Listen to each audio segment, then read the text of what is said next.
अस्सलाम वालेकुम नाज़रीन, कैसे हैं आप सब लोग। उम्मीद है आप खैरियत से होंगे। आज जो है मुझे बहुत सारे लोगों ने रिक्वेस्ट भेजी थी कि मैं D9 चार्ट के ऊपर जो है वो वीडियो बनाऊं। तो मेरी जो आज की वीडियो है वो इसी इसी टॉपिक के ऊपर है। तो D9 चार्ट, जिसको कि हम नवांशा चार्ट भी कहते हैं, नवांशा चार्ट को फलित कुंडली भी कहा जाता है। और इससे जो हमारा राशि चार्ट होता है, इससे फ्रूट्स जो हैं वो चेक किए जाते हैं कि हमें प्लैनेट्स जो हमारे राशि चार्ट में मौजूद हैं वो कितने फलित हैं। ठीक है।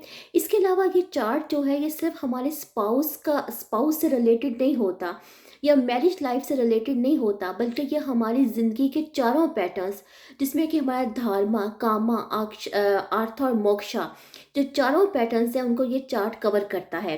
तो सबसे पहले हम इसकी डिग्री को देखते हैं। ठीक है नाज़रीन, जो एक नवांशा होता है 0 डिग्री से लेकर 3 डिग्री 20 मिनट तक का एक नवांशा होता है। 3 डिग्री 20 मिनट से लेकर 6 डिग्री और 40 मिनट तक का दूसरा नवांशा होता है।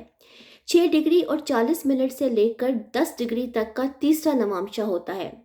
10 डिग्री से लेकर 13 डिग्री और 20 मिनट तक का चौथा नवांशा होता है। 13 डिग्री और 20 मिनट से लेकर 16 डिग्री और 40 मिनट तक का जो है वो पांचवा नवांशा होता है। 16 डिग्री और 40 से लेकर 20 डिग्री तक छठा नवांशा होता है। 20 डिग्री से लेकर 23 डिग्री और 20 मिनट तक सातवां नवांशा होता है। 23 डिग्री और 20 मिनट से लेकर 26 डिग्री और 40 मिनट तक जो है वो आठवां नवांशा होता है। ठीक है। और 26 डिग्री और 40 से लेकर 30 डिग्री तक का नामा नवांशा होता है। यानी एक साइन की हमें 9 डिवीजन्स करनी है। अब मिसाल के तौर पे हमने एरिस साइन ले लिया। ठीक है। एरिस का जो पहला नवांशा होगा वो एरिस में फॉल करेगा। 0 डिग्री से लेकर 3 डिग्री और 20 मिनट तक एरिस में फॉल करेगा। 3 डिग्री 20 मिनट से लेकर 6 डिग्री 40 मिनट तक टॉरस में फॉल करेगा। 6 डिग्री 40 से लेकर 10 डिग्री तक जेमिनाई में फॉल करेगा। और 10 डिग्री से लेकर 13 डिग्री और 20 मिनट तक कैंसर में फॉल करेगा। ठीक है। इस तरह से आप इसका जब सीक्वेंस बनाएंगे तो जो नामा नवांशा होगा वो सेगिटेरियस में फॉल कर जाएगा। तो ये एक साइन के हमने 9 हिस्से कर लिए। फिर जब अब अगला साइन स्टार्ट करेंगे जो टॉरस होगा, तो टॉरस को आप कैप्रिकॉन से स्टार्ट करेंगे। इस तरह आप जो टॉरस है उसके डिवीजन्स करेंगे। ठीक है। इसी तरह आप जो है वो जेमिनाई की डिवीजन्स करेंगे। और ये तकरीबन पाइसिस तक जब आप जाएंगे तो 108 डिवीजन्स हो जाएंगी। यानी जो 12 साइंस हैं हमारे एरीज से लेकर पाइसिस तक, उसके अंदर 108 इसके डिवीजन हो जाएंगी। तो ये हमारा नवांशा का कैलकुलेशन चार्ट जो है वो बन जाएगा। ठीक है। अब नवांशा की कुछ जो है वो इम्पॉर्टेंट चीज़ें होती हैं, जैसे कि जो हमारा आत्मा कारका प्लैनेट होता है। ठीक है। मतलब ऐसा प्लैनेट जो कि हाईएस्ट डिग्री पर D1 चार्ट में होता है। ठीक है। वो प्लैनेट जिस साइन में D9 में बैठता है उसको कारकांशा कहते हैं। ठीक है। कारक आमशा जो है वो बहुत इंपॉर्टेंट है। इसकी एक टेक्निक ये भी है कि हम उसको लगन बना लें और D1 के जो प्लैनेट्स हैं वहाँ पोस्ट करके तो हम अपनी ज़िंदगी का सोल जर्नी देख सकते हैं, क्योंकि आत्मा कार का जो होता है वो सोल के साथ जो है वो रिलेट होता है। ठीक है। अच्छा, अब जो D9 चार्ट का लगन होता है जिसको कोई समांशा कहते हैं वो भी बहुत इंपॉर्टेंट है। ठीक है। वो लगन जो है वो ये हमें बताता है कि हम इस दुनिया में क्या एनर्जी लेकर आए हैं, हम इस दुनिया में क्या धारणा लेकर आए हैं, हमारी ज़िंदगी की डायरेक्शन जो है वो कहाँ पे जो है वो लेके हमें जाएगी। हमारे लगन का जो ताल्लुक है वो दोस्ताना हाउसेस के साथ तो नहीं है, किस हाउसेस के साथ है। ठीक है। और वो जो लगन लॉर्ड है उसका हमारे D1 चार्ट में जो है वो क्या पोजीशन है। ठीक है। अच्छा, आगे चलते हैं। अब नाज़रीन, इसकी एक टेक्निक जो है वो होती है राशि तुल्य नवांशा। ठीक है। यानी आपका जो नवांशा चार्ट होता है उसके जो प्लैनेट्स होते हैं उसको आप D1 चार्ट पे पोस्ट कर देते हो और लगन जो है वो आप D1 का ही रखते हो। तो ये होती है राशि तुल्य नवांशा की टेक्निक, जिसके थ्रू आप बहुत सारी चीज़ों को, अपनी ज़िंदगी को जो है या अपनी लाइफ पाथ को जो है वो आप डिकोड कर सकते हो ये टेक्निक यूज़ करके। अब नाज़रीन, इसमें जो है एक होते हैं वर्गोत्तम प्लैनेट्स। ठीक है। यानी वो प्लैनेट जो कि आपका D1 में जिस राशि या जिस साइन में मौजूद होता है उसी सिचुएशन में उसी तरह से वो आपका D9 चार्ट में प्लेस्ड होगा तो वो वर्गोत्तम प्लैनेट कहलाएगा। वर्गा का मतलब होता है किसी चीज़ की डिवीजन, और उतामा का मतलब होता है, और यानी वर्गोत्मा का मतलब होता है सुप्रीम। यानी ऐसे प्लैनेट जो होते हैं वो आपको सुप्रीम गेंस देने वाले होते हैं, जो वर्गोत्तम प्लैनेट्स होते हैं। अब वर्गोत्तम की जो डुइयंस हैं वो कुछ इस तरह से की गई हैं कि जो आपके मूवेबल साइंस होते हैं, यानी कि 1 4 7 10, उनका जो फर्स्ट नवांशा होता है, ठीक है, वो आपका वर्गोत्तम होता है, उसके अंदर जो प्लैनेट्स आएंगे वो वर्गोत्तम होंगे। इसी तरह जो आपके फिक्स साइंस होते हैं उनका जो फिफ्थ नवांशा होता है वो वर्गोत्तम होता है। और जो आपके म्यूटेबल साइंस होते हैं उसका जो 9th नवांशा होता है, जो 26 से लेकर 30 डिग्री तक का होता है, उसके अंदर जो प्लैनेट्स आते हैं वो वर्गोत्तम होते हैं।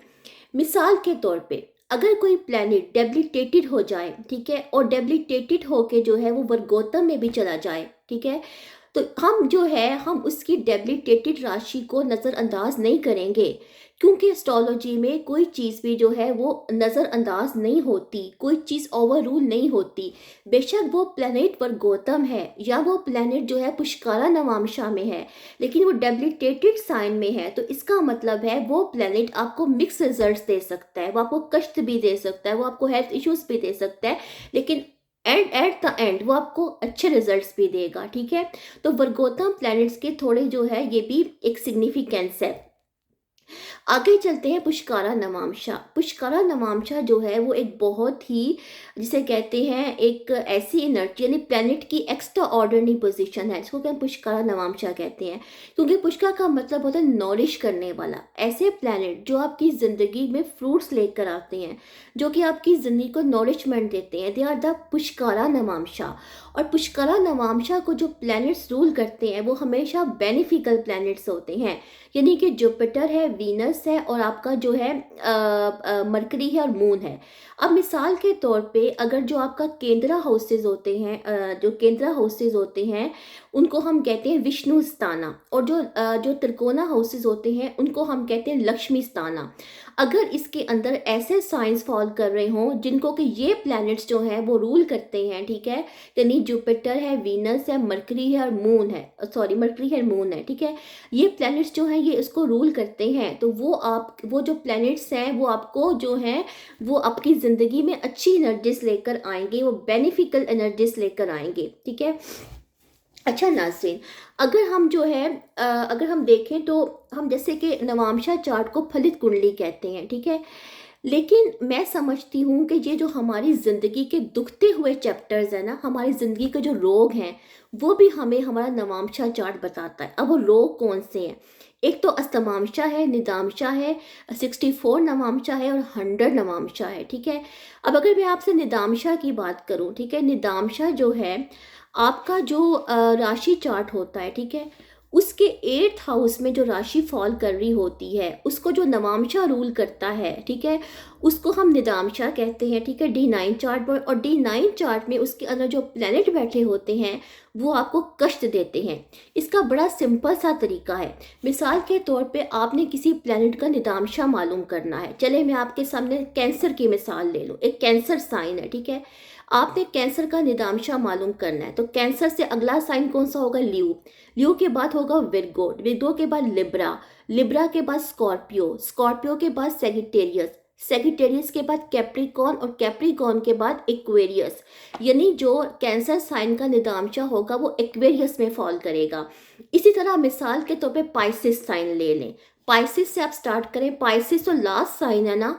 पाइसिस के बाद होगा एरीज, एरीज के बाद होगा टॉरस, टॉरस के बाद होगा जेमिनाई, जेमिनाई के बाद होगा कैंसर, कैंसर के बाद होगा लियो, विर्गो, लिब्रा, ठीक है। तो पाइसिस का जो है वो लिब्रा जो होगा वो निदांशा होगा, ठीक है, ये हो गया। क्योंकि जो हमारा निदांशा, अस्तमांशा और 64 नवांशा, इनमें बेसिकली 8th हाउस की एनर्जीज होती हैं, ठीक है, नहीं 8th हाउस, इसको आप 8 साइन के साथ भी कनेक्ट कर सकते हैं। अब आप देखते हैं कि हमेशा जो हमारा 8th हाउस होता है वो ज़िंदगी में थोड़े प्रॉब्लमेटिक होता है, ठीक है, नहीं वो ज़िंदगी में अचानक आ जाने वाले वाक़यात, ट्रांसफॉर्मेशंस का हाउस होता है। इसी तरह हम देखते हैं 64 नवांशा, ठीक है, 64 नवांशा जो है एक बहुत ही क्रिटिकल पॉइंट समझा गया है D9 चार्ट में, क्योंकि जब ये प्लैनेट आपकी दशाओं में आएगा, आपकी मतलब ट्रांजिट में आएगा, या इस प्लैनेट इसके ऊपर से किसी मेलेफिक प्लैनेट का गोचर गोचर हो रहा होगा, ठीक है, ट्रांजिट में, तो ये प्लैनेट आपको बहुत प्रॉब्लम देगा, कष्ट देगा, ठीक है। और समटाइम्स ये भी कहा जाता है कि मृत्यु टाइप के रोग भी ये प्लैनेट देता है। 64 नवांशा को काउंट करने का आसान सा तरीका ये कि इसको वैसे मून साइन से काउंट करते हैं, लेकिन मून से भी कर सकते हैं, लगन से भी कर सकते हैं, सन से भी कर सकते हैं, ठीक है। मिसाल के तौर पे अगर आपका मून साइन, एक एग्जांपल दे रही हूँ, अगर आपका मून साइन जो है वो D9 चार्ट में विर्गो में हो, ठीक है, अब आपने उसे 64 नवांशा मालूम करना है, तो आप इसे 4 साइन आगे जाएं, यानी विर्गो, विर्गो के बाद कौन सा आएगा, लिब्रा, लिब्रा के बाद आएगा स्कॉर्पियो, स्कॉर्पियो के बाद आएगा सेजिटेरियस, सेजिटेरियस का जो रूलिंग प्लैनेट है वो जुपिटर है, तो जुपिटर होगा 64 नवांशा फ्रॉम मून साइन, ठीक है। अब वो जुपिटर जो है वो कभी अगर आपकी दशाओं में आ जाता है, ठीक है, या अगर वो कभी किसी ट्रांजिट में आ जाता है, या उसके ऊपर से कोई मेलिफिक प्लैनेट का गोचर हो रहा होता है, तो ऐसा प्लैनेट जो है वो कुछ मेलिफिक एनर्जी जिंदगी पर लेकर आता है, ठीक है, 64 नवांशा जो है। अच्छा, अब आगे चलते हैं 100 नवांशा। अब 100 नवांशा जो होता है इसका सीधा सीधा हिसाब ये है कि 8 फ्रॉम 5, ठीक है, और 100 नवांशा जो है यानी अगर हम 5 से 8 हाउस काउंट करें तो 12th हाउस बनता है, ठीक है। तो यहाँ पे ये जो 64 नवांशा में जो 12th हाउस में आपकी राशि फॉल करेगी, मतलब ऐसा प्लैनेट, ठीक है, जो उसको रिप्रेजेंट करेगा, वो बच्चों से रिलेटेड कष्ट देगा आपको, ठीक है। यानी आपके अगर कोई बच्चों से रिलेटेड कोई इश्यूज है, कोई क्राइसिस है, कोई बच्चा बीमार हो गया, खुदा न खास्ता या कुछ ऐसा हो गया, बच्चों से रिलेटेड इश्यूज जो होते हैं वो 100 नवांशा के अंदर आते हैं, ठीक है। तो नाज़रीन, ये मेरा एक, मैं इसे शॉर्ट इंट्रोडक्शन कहूँगी जो कि मैं D9 चार्ट पे आपको दिया, और इसके अलावा भी इसके अंदर बहुत कुछ अभी बाकी है। इंशाल्लाह एक और वीडियो इस पे बनाऊँगी। I have worked very hard on this video, ठीक है। तो मैं अब, मुझे आपकी फीडबैक का ज़रूर इंतज़ार रहेगा, मुझे अपनी फीडबैक दीजिएगा कि आपको मेरा ये वीडियो कैसा लगा, ठीक है। और इंशाल्लाह किसी और टॉपिक के साथ आती हूँ, तब तक के लिए अल्लाह हाफिज़।